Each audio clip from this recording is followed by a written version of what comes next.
আশরাফুল ভাই, কি হয়েছে আপনার? মসজিদের পাশে বসে কাঁদতেছেন। মহাজালা। আরে ভাই, কি হয়েছে আপনার? বলবেন তো বিষয়। হুজুর আপনারা বাঁচান। আরে ভাই, আমি আপনার কিভাবে সাহায্য করবো আর কিভাবে বা আপনার আমি বাঁচাবো? আচ্ছা, বলবেন তো কি হয়েছে আপনার? হুজুর তাহলে আপনি শোনেন।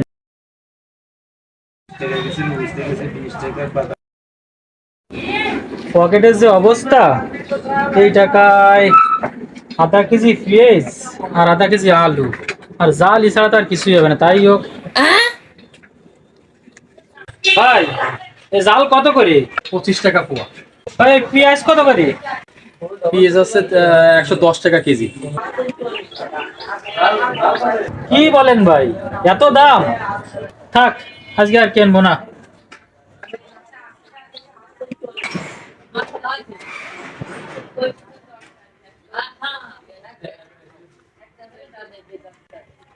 আশরাফুল না?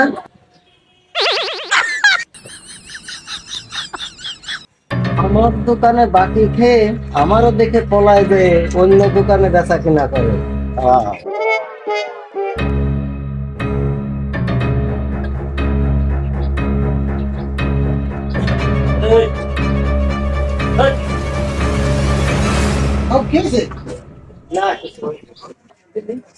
ভাই বেগুন কত করে?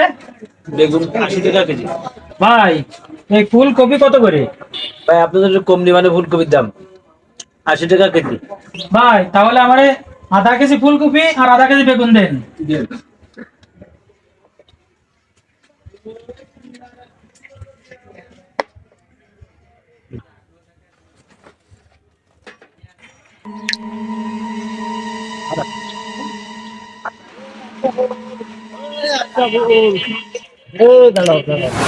ভাই আগামী সপ্তাহে আপনার টাকাটা দিয়ে দেবো নি, বুঝছেন? আমার তো দেরি হচ্ছে, আমি সমস্যার ভিতরে আছি, বুঝছেন? এরকম স্বভাব খারাপ লোক আমি জীবনেও দেখিনি। আমি কোনো কথা শুনবো না।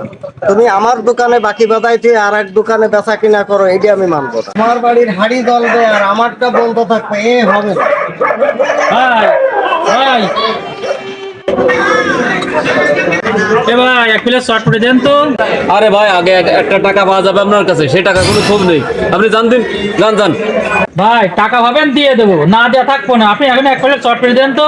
আরে ভাই, এগুলো টাকা লাগেছে কিনতে, আপনি জান দিন, যান। ভাই টাকা হবেন, টাকা দিয়ে দিবানি। আর একটু সময় দেন, টাকা যা হবেন সব টাকা দিয়ে দিবেন। আরে কোনো কথা না, টাকা দিতে। এই তোর কাছে টাকা বলতে টাকা দে, তোমার খাওয়া খাওয়া কাছে টাকা পয়সা নেই। ভাই এখনো তো আমার কাছে টাকা নেই, এটা কি এর ওই কদিন পরে নেন। ওর তো পরে গোষ্ঠী করে টাকা পাবো, আমি টাকা নিয়ে লাইন আছে আমার টাকা। ভাই এই মোবাইলটা ছাড়া আমার কাছে আর কিছু নেই। ভাই ভাই ভাই ভাই এটা নিয়ে না ভাই।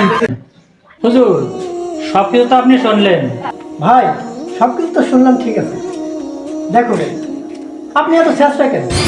এই মসজিদে আমি চাকরি করি, 5,000 টাকা বেতন পাই। এখান থেকে আপনি 3,000 টাকা কত নিচ্ছেন? শুনেছি তুমি ঠিক মতন কাজ করো না, কাজেই যাও না। এগুলো ঠিক না, ঠিক আছে? আর সব থেকে বড় কথা ভাই, যাদের কাছ থেকে তুমি এভাবে ঋণ নিছো, এগুলো পরিশোধ করে যদি না পরিশোধ করে মারা যাও, তাহলে তো আখেরাতে ধরা খেয়ে যাবো ভাই। হুজুর আপনি আমার একটা আমল শেখাই দেবেন, যে আমলের মাধ্যমে আমি আমার বিয়ার দিন পরিশোধ করতে পারি।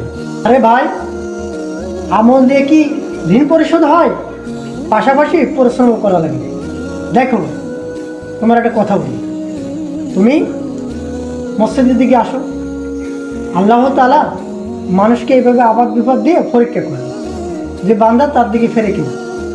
আর তুমি ঠিকভাবে সঠিকভাবে 5 ওয়াক্ত নামাজ পড়ো, দেখবে আল্লাহ তাআলা সব অভাব অনটন দূর করে দেবে।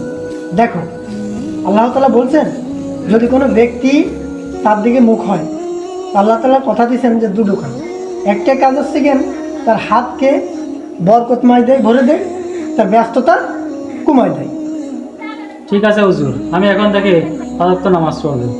শুধু তাই না, যদি কোনো ব্যক্তি মসজিদমুখ না হয়, নামাজ না পড়ে, তো আল্লাহ তাআলা বলছেন যে ওই ব্যক্তির সর্বক্ষণ ব্যস্ততা দেয় আর তার হাতখানাকে শূন্যতা করে দেয়।